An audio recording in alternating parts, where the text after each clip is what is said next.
he was as crazy as I expected, but he was a sweetheart. He came to my house. We were like, hanging out. He was a super cool guy.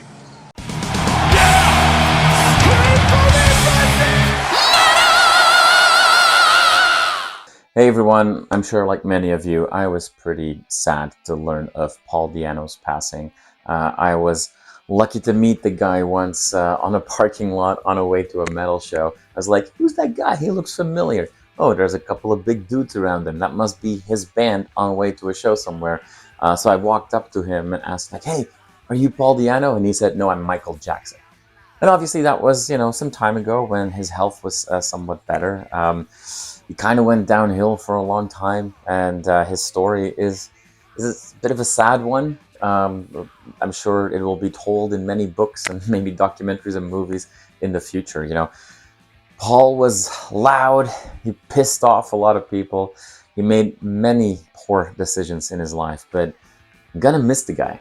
Now, to pay our respects, let's focus on the great stuff that he brought to the world. I'm going to share with you my favorite 5 Iron Maiden songs that he sang on. I'll also share my 5 favorite songs of his bands after Iron Maiden. I'm going to bring in my buddy Enrique of Peruvian mega rock stars Contracorriente, who played with Iron Maiden, but Enrique actually also drummed with Paul Di'Anno when he was playing in Peru one time. And to wrap it up, I'm going to share my favorite 5 tributes by other metal bands to Paul Di'Anno. Let's go.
On Iron Maiden, when Paul Di'Anno, I was playing drums with Paul Di'Anno band.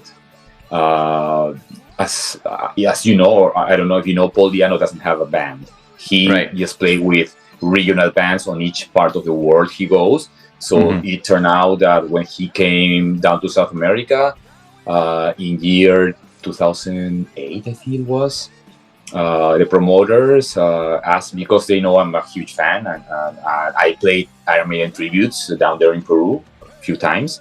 So they asked me if I wanted to play drums, and of course I said yes. So that was back then in Peru. It was pretty much impossible to see big bands like Iron Maiden playing in the country. Like we mostly had like huge Latin artists like Luis Miguel or like Mana or Soda Stereo, like Latin artists, or some like bands that are really not that popular anymore. Like I don't know, like we had like maybe Foreigner came like once, or maybe they were coming also because they liked some Peruvian spice or something. And but after the problem was that the tax for this type of events was like between federal tax and state tax and municipal tax and everything, it was like 51 or 52% tax. Oh, wow. So for a promoter, it was just impossible to invest and risk so much money to bring Metallica or Iron Maiden or Guns N' Roses while they were coming to Chile, to Argentina, Brazil. They were coming. But Peru was never on the touring map. Only like in 2009, I think, it was like some Congress, the person in Peru did the right thing and proposed a law to like reduce that taxing. And after that, there was a boom. Everybody started coming to Peru. But back then, when this show happened, that visit of Paul Di'Anno to Peru was the closest thing for Peruvians to have Iron Maiden. Right. In Peru, So it was there was so much anticipation for this show. And so it was in a venue for holding like 5,000 people. It was absolutely packed. And that was even more amazing playing with Iron Maiden was amazing, of course. But that show, playing Killers and all the songs from the first two albums with Paul Di'Anno singing like a rabid dog, that was like probably one of the best musical experiences of my life. And he was great.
For watching this video. Click right here to see more content like it and subscribe to the channel.